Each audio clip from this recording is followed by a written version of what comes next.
नमस्कार मैत्रिणींनो, मी Madhuri's cooking and लाईफस्टाईलमध्ये तुमच्या सगळ्यांचं खूप खूप स्वागत करते। सर्वात आधी तर तुम्हाला सगळ्यांना नवरात्रीच्या खूप खूप शुभेच्छा।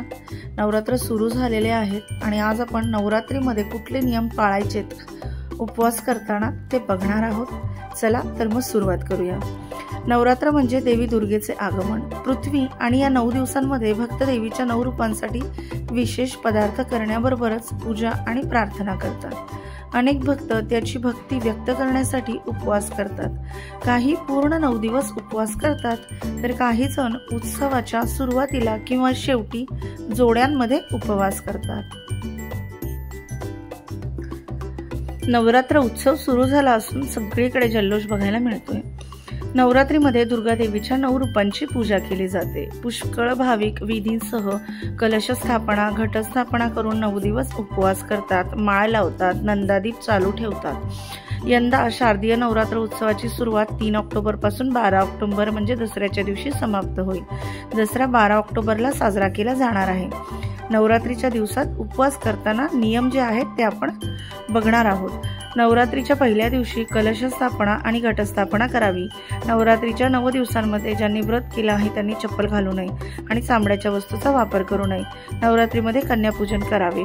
ज्यांनी व्रत केले आहे त्यांनी आणि ज्यांनी नाही केले त्यांनी देखील नवरात्रीच्या 5व्या, 7व्या, 9व्या माळेला कन्यापूजन करावे। कन्यामध्ये देवाचा वास असतो असं म्हटलं जातं। ज्या महिला उपवास करत नाही त्यांनी कन्यापूजन अवश्य केले तर ते शुभ मानले जाते। काही लोकांना सर्व उपवास करणं शक्य होत नाही, ते सप्तमी, अष्टमी आणि नवमीचे उपवास करू शकतात आणि याला त्रिरात्री व्रत असं म्हटलं जातं। जे लोक प्रतिपदात आणि अष्टमी व्रत करतात त्यांना युग्म रात्री व्रत म्हणतात। जो फक्त आरंभी आणि शेवटी व्रत करतो त्याला एक रात्री व्रत म्हणतात। उपवास करणाऱ्याने पलंगाच्या ऐवजी जमिनीवर झोपावे। जर तुम्ही जमिनीवर झोपू शकत नसाल तर तुम्ही लाकडी फळीवर झोपू शकता। नवरात्रीमध्ये उपवास करणाऱ्यांनी झोपण्यासाठी खूप मऊ गादी वापरणे शक्यतोवर टाळावे। खाली सतरंजी किंवा चटई टाकून त्यावर झोपावे।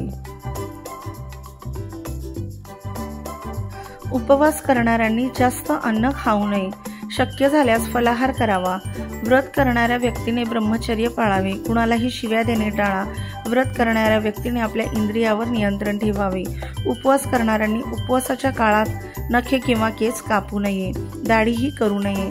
व्रत करणाऱ्या व्यक्तीने खोटे बोलणे टाळावे आणि सत्याचे पालन करावे। मनावर नियंत्रण ठेवावे। उपवास करताना तुमच्या उपवासाच्या जेवणामध्ये चुकूनही मीठ वापरू नका। तुम्ही सैंधव मिठाचा वापर करा।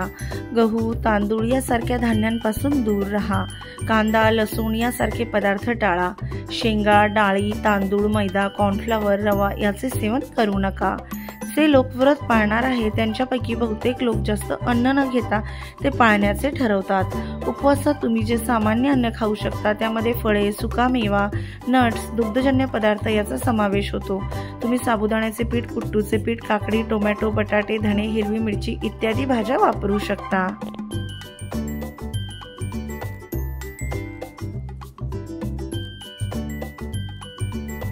नवरात्र उत्सवासाठी खास उपवासासाठी जेवण बनवण्यासाठी देशी तूप वापरण्याचा सल्ला दिला जातो। जर लोकांना यासाठी देशी तूप वापरता येत नसेल तर मोहरीचे तेल निवडून त्यात आपले अन्न तयार करू शकता। शक्यतोवर शेंगादाण्याच्या तेलाचा वापर करावा। मांसाहार टाळा। जसे की आपणा सर्वांना माहीत आहे हे दिवस सर्वात शुभ आणि पवित्र मानले जातात। त्यामुळे लोकांनी हे लक्षात ठेवलं पाहिजे की सात्विक जीवनशैली पाळली पाहिजे।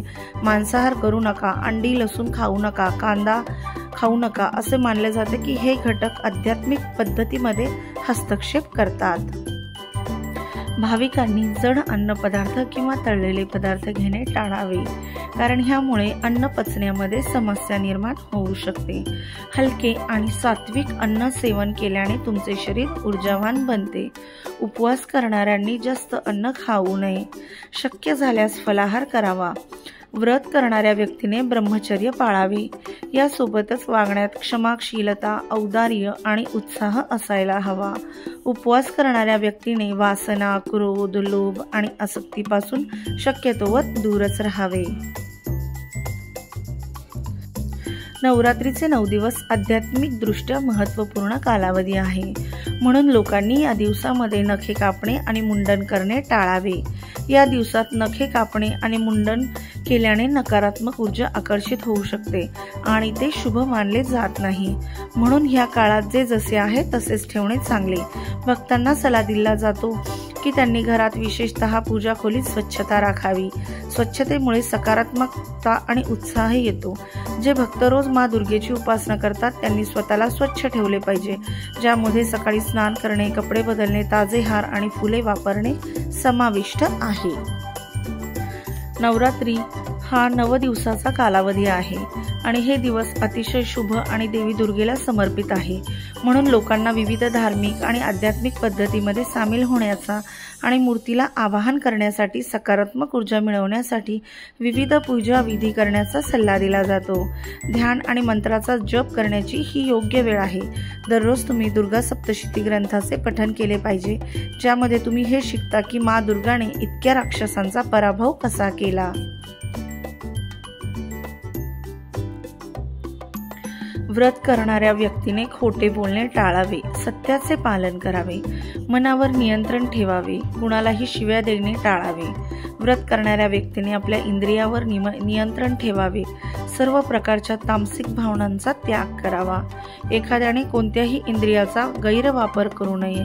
उपवास करणाऱ्याने दुर्गेची उपासना केल्यानंतर आपल्या प्रमुख देवतेचे ध्यान करावे। अखंड दिवाचं नवरात्रामध्ये खूप जास्त महत्त्व आहे।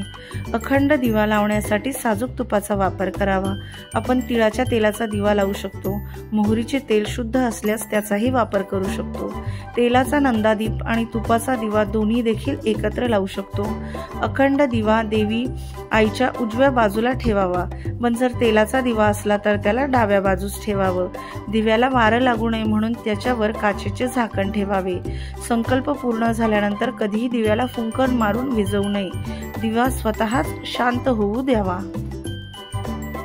तर मैत्रिणींनो, ह्या सगळ्या नवरात्रीच्या 9 दिवसांमध्ये पाळणारे आपण नियम बघितले आहेत। जेवढं शक्य आहे तेवढे नक्की पाळा। व्हिडिओ कसा वाटला ते कमेंट करून सांगा। तुम्हा सगळ्यांना नवरात्री आणि दसऱ्याच्या खूप खूप शुभेच्छा। भेटूया माझ्या अशाच एका नवीन व्हिडिओमध्ये। तोपर्यंत खूप खूप धन्यवाद।